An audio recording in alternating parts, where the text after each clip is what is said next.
Hello guys, mini blog में आप लोगों का स्वागत है। और मैं गई आज दीपावली की बाज़ार करने, और बाज़ार जाके फिर बहुत ज़्यादा भीड़ थी। मैं कंफ्यूज हो रही थी पहले क्या लूँ, और शेखर को अपने साथ ले गई थी। वो बहुत ज़्यादा परेशान कर रहा था। सबसे पहले मैं गई जो फूलों की लड़ी होती है उसकी दुकान पे, लेकिन फिर मैंने सोचा मैं यहाँ से नहीं लेती हूँ, मैं किसी भैया से लेती हूँ। जो भैया बेचारे ऐसी खड़े होते हैं, मैंने कहा उनसे लेती हूँ, क्योंकि इनकी दुकान तो अच्छी सेल होती है। मैंने कहा उन भैया की भी फिर अच्छी सेल हो जाए, मैंने कहा उनसे ही ले लेती हूँ। फिर मैं गई भैया के पास। भैया एक लकड़ी टाइप में करके खूब सारी लड़ी लेके खड़े थे, तो मैंने सोचा पहले इनसे ही ले लेती हूँ, यहीं से शुरुआत करती हूँ। कुछ समझ में ही नहीं आ रहा था पहले क्या लूँ। फिर मैंने इनसे लड़ी ली। फिर शेखर उनकी लड़ी को छेड़ने लग गया था। मैंने कहा ये कहा तोड़ ना दे, मैंने कहा यहाँ से चलते हैं। मैंने यहाँ से लड़ी लेके फिर मैं एकदम चल पड़ी, क्योंकि शेखर को ले जाके मैंने बहुत बड़ी गलती करी, बहुत परेशान कर रहा था वो। फिर उसके बाद मैं आ गई लक्ष्मी माता और गणेश जी की मूर्ति लेने के। लेकिन हाँ, मैंने फिर उनसे गणेश जी की मूर्ति ली और लक्ष्मी माता की, जो एक में ही दोनों स्थापित हैं।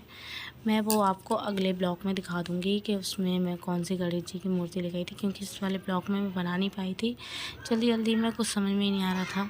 फिर उसके बाद मैं आ गई लक्ष्मी माता के पैर लेने। लक्ष्मी माता के मैंने पैर लिए, और एक रंगोली जो होती है उस टाइप की एक रंगोली ली मैंने। रंगोली के बना हुआ, मतलब छपाने वाला, क्योंकि ज़्यादा रंगोली में इतना वो नहीं है मुझे, तो इसलिए मैं बना बनाया ले लेती हूँ हर बार, बनी बनाई आती हैं। फिर मैंने लक्ष्मी माता के पैर लिए, रंगोली ली, और मैंने अपने मंदिर के लिए, जो मेरा दुकान पे मंदिर है उसके लिए मैंने लिया एक लगाने के लिए मंदिर में अच्छी सी। फिर मैंने सोचा, उसके बाद फिर मैं कह रही चलो फिर आगे बढ़ते हैं। फिर मैं आ गई दिए वाले भैया के पास, क्योंकि दिए लेने थे। मैंने कहा मैं हर चीज़ में मोल भाव कर लेती हूँ, पर कभी दियों में नहीं करती, क्योंकि दिए वाले भैया तो खुद इतना ख़ास कुछ कमाते नहीं हैं। उनकी काफ़ी तो मुझे लग रहा है नुकसान भी हो जाता होगा, टूट फूट भी बहुत होती है धूप में, तो फिर मैं उनसे कुछ भेदभाव नहीं करती। उसके बाद फिर मैं आगे बढ़ी। मैंने कहा चलो, मैंने दिए वाले भैया के पास से ही, और उनका वो था तो उसी से मैंने रुई ले ली।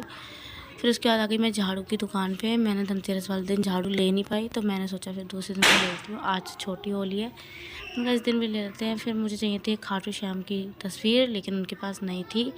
फिर उसके बाद हम थोड़ी देर बैठ के फिर उसके बाद फिर हम आगे बढ़े।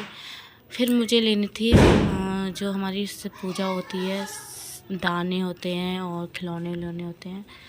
फिर वो मैंने लेके उनसे। बस आज का मिनी ब्लॉग इतना ही गाइस। अच्छा लगे तो प्लीज़ लाइक शेयर कमेंट ज़रूर करना। Bye bye.